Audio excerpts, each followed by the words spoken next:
If you're the smartest person in your group, you need a new group. You cannot be the go-to person in the group. You run around with losers, you will end up a loser. So, just upgrade your friends. Join a new crowd. Join a new group. Align yourself with people that can encourage you, people that you can learn from, people that you can grow from. You want to align yourself with people who think like you, people who dream like you, people that are stretching and searching and seeking some higher ground in life. Always strive to get on top in life because it's the bottom that's overcrowded. See, it's easy to be on the bottom. It doesn't take any effort to be a loser. I recommended the last time I was here the little book, Richest Man in Babylon. And guess how many have actually gone and got this little book? Answer, very few. Such an easy thing to do.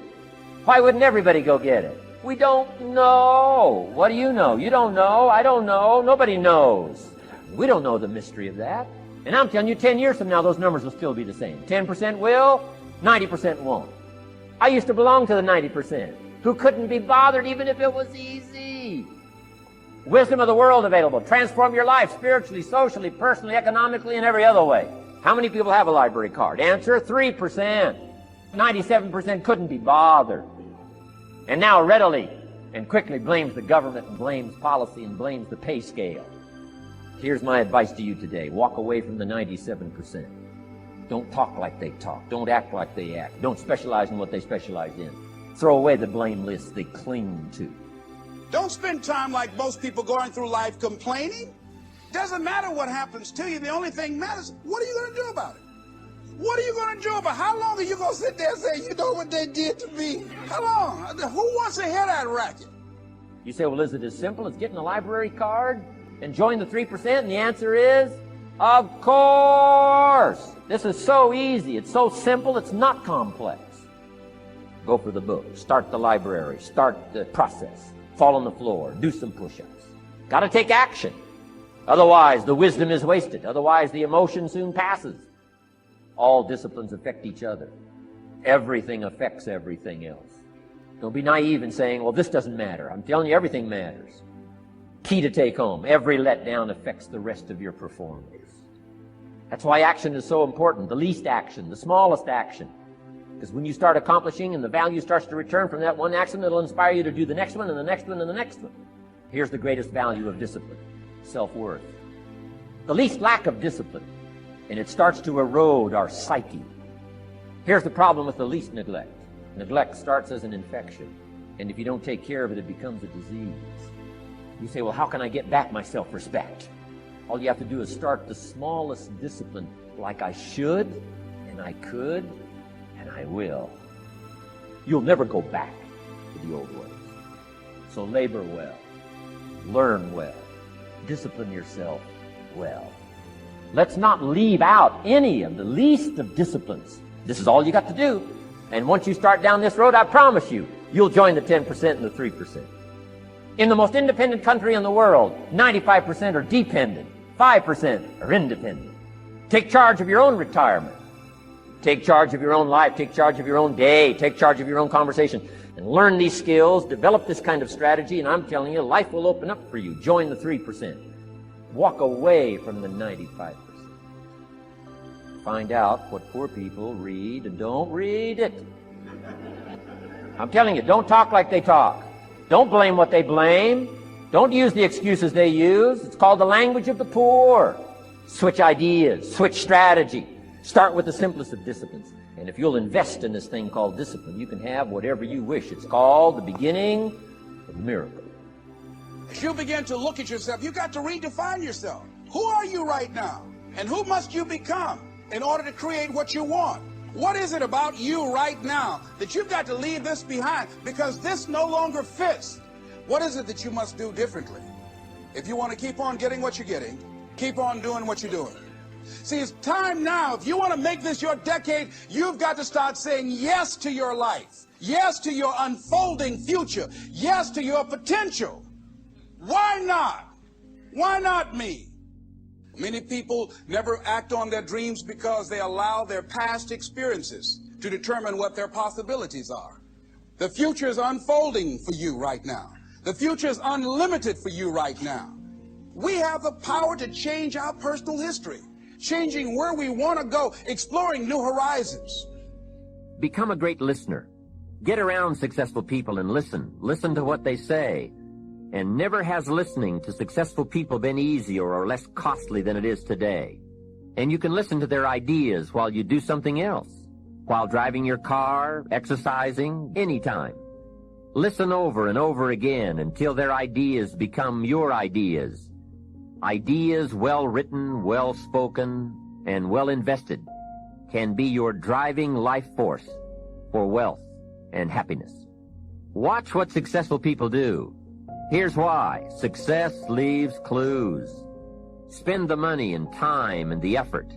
The payoff is so great, it's hard to compare the cost to the reward. Set up an educational fund. Take a portion of your income each month and set it aside to invest in all the means of the search for knowledge. Make sure you don't spend more for accommodation than you do for education. Next is the time.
To ask people for their money, that's one thing, but to ask them for their time, that's a major request.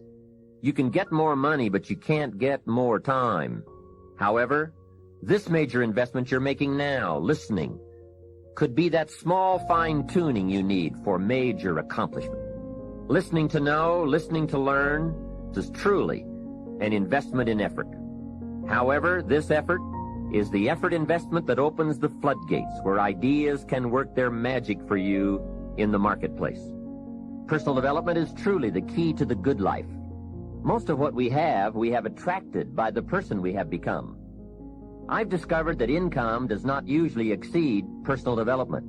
Sometimes income takes a lucky jump, but unless you keep growing out where it is, it will usually come back where you are.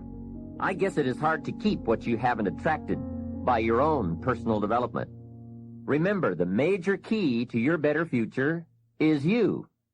For a share of my life, I didn't understand the importance of that phrase. I used to wonder why two people could work for the same company and one make twice as much money. Well, back then I tried to figure it out best I could. I thought time makes some of the difference. If I had all of Harold's time, I could do well. Now that's got to be dumb, right? You can't get someone else's time. So if we can't get more time, what could we get that would make the difference in economic results? And the answer is value. You can't get more time, but you can become more valuable. Bringing value to the marketplace is how we get paid.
Mistakenly, the man says, I'm getting $20 an hour. If that was true, you could just stay home and have them send you your money.